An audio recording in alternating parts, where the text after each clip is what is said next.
digital is the buzzword everywhere, right? Yeah. How much digitization can be in property space? The question of mine is from two perspectives. From one is from a borrower, how much digitization can he or she should be comfortable with? Because ultimately, I'm talking about the life savings, right? How much digitization can I go with? And from a lender or from a seller perspective, what all they can push on? What is the limit they can push at? So let me answer your question from, there are two planes at which you're asking this, right? If from a lender's perspective, it's a lender's, it will be table stakes very soon to have a completely digital, loan application, customer onboarding workflow. In that, the customer will have the choice to choose between going fully digital or going physical plus digital, or going only physical, right? That's how the workflows will get built going forward. And it will kind of fit itself into the asset class in concern. Now, if you take the case of housing loans or mortgages, from the lender's perspective, the processes required for underwriting, the document evaluation, legal and technical, as you rightly put, will largely get digitized very soon. Because a lot of in a country like India, where property data is extremely scanty, even land mapping data is very scanty, but the process of digitization has started. So until 3-4 years back, in fact, in India Property, I had put that together for most of the southern markets. We had a complete tracker of property prices from the last registration and at a street level. And a lot of this is moving online now, and there will be queries, and this will be in a queryable format. So with APIs, a lender can get the valuation information online, can get comparables on valuation for nearby transactions that have happened in that place, and get the legal title transfer chain for the entire ownership of a property very soon. In some markets, it's already available. And therefore, all the basic inputs required to take a go, no go decision on a lending proposal will be available online for most lenders. And then entirely function of the business is called as to what extent of due diligence do you want to do. Do you really want to physical checks of everything, or you want to take a call or fix it to loan level? So something less than, let's say, 15-20 lakhs can be completely digital throughput. Anything out from 20 to 50 lakhs might warrant a little more diligence, and maybe 50 lakhs and above will require a physical visit, so on and so forth. That's one trend that is already beginning to happen. Pre-underwritten properties for which there is already an existing large lender, like if a property has already been built, let's say 5-6 years back or 8 years back, the project was launched, underwritten by HDFC, and it's coming up for a loan against property proposal. Now you have APIs which can pull data out and take a decision on whether to lend or not. Right? So that part will get digital. But these are all more, so the lender is just an enabler for the consumer's journey here, right?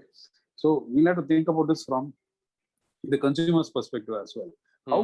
How comfortable is the customer, in terms of taking a purely digital flow in the whole path? So if you split it into two stages, first is the property or asset identification stage, which is the first step, and then comes the who's going to lend it, who's going to fund it through a loan.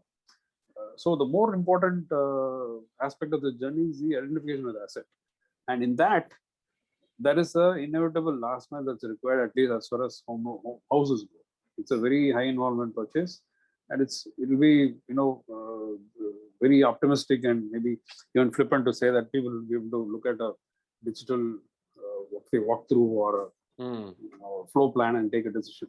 I've been having a close ringside view of this for the last 10 years. So earlier, when discovery was only through brochures and newspaper ads, where you have to go to physically to the sales office of the builder or the project office to find information of the project, that is all available online.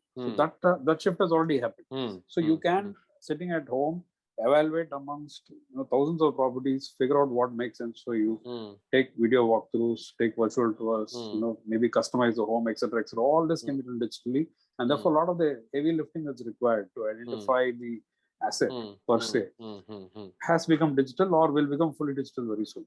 Post that, right? If it's in the case of a new property, if it's already been underwritten by lenders, then it's a question of just verifying the financials of the borrower, which again is largely online now. So end to end, it's possible to do a full home loan disbursal, except for registration, where physically the buyer needs to come to sign to the registrar office, because the registrar offices are still not online. Correct. But it's again a matter of time. Once they become online, the e-signature is already, NESL is really picking up steam on e-signatures. E-mandates are, it's happening in the auto industry. RTOs are coming online. It's not fully online yet, but the process has started. So a lot of this, so 5 years back, the India Stack API wasn't even there. 5 years back, there was no other. There was no e-KYC. There was a proper KYC that you had to do, which was only driving license, passport, or your voter's ID or ration card, etc., etc. Now it's all getting combined into one other. And possibly one passport for address proof, right? Or a PAN card for your validation. So these combinations, now India Stack API is very much alive and kicking. There is the validation layer is digital, the signature layer is being digitized. Then comes the building block of what is the respective asset classes verification information. That is happening in various stages of digitization. In the auto, in automobiles, for instance, already Vahan is there. Most of the data, the central government data, which is available on tap. Similarly, for property, it's just going to be a matter of time.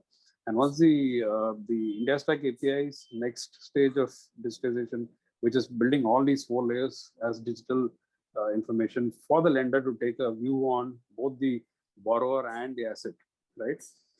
Then it's only a matter of time before the whole thing is digital. But I think the most important element in this whole thing is what is the customer's comfort in adopting a total digital process. So maybe cars can be bought online, vehicles, 2-wheelers will be bought online, used vehicles to a great extent can also be bought online. But as far as homes or even used homes go, I think there will be a very important last mile visit that is required before someone signs the dotted line. I, as an individual, I would not like to buy a home which I have not seen it, smelled the area around. I don't know, maybe it's a middle class mentality. I do not know where it stems from, but and I'm pretty sure the folks who I know as well will not be able to do that. So the majority of the buyers will be of the type that you're talking about, who will probably want to evaluate physically. There'll be a set who are pure investors who know the market in and out, who may be willing to take a call basis information that's available. Or if it is something where, like land, right? It doesn't matter how the building has been built. There's no building in question. You're just investing in land. You just need to verify the veracity of the ownership and title transfer, and that's it. You got all the information to take a decision. A drone shot or a 3D view of the surrounding locus, verified and vetted by a trusted portal or the government source is good enough for you to take the call. So it's going to happen in phases, in my view. And the most important element here is the customer's comfort in adopting a totally digital flow, which will happen again in sections, and slowly we'll find traction. And with blockchain and other things happening, even document registration is just bound to be online in a matter of next 10. Who knows how the next 10 years is going to be? No, I think 5 years. Table stakes. I think 5 years is what now we are talking about, right? Every 5 years. I was just talking to somebody when we were in lending, right? Who thought that we will lend for 5,000 rupees purchases? I mean, you remember Satyam database?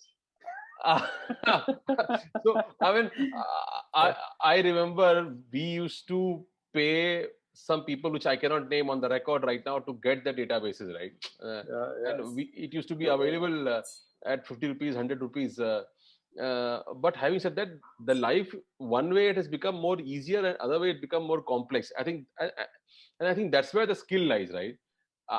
Look at the testament to this entire digital thing is that this buy now pay later phenomenon that we're seeing, right? And it's completely just based on surrogate data that the lender is taking a call on the borrower, and it's entirely digital. So unsecured is going to be fully digital. I have no question about it. Correct. In secured, it will take phased movement into correct. Moving completely digital.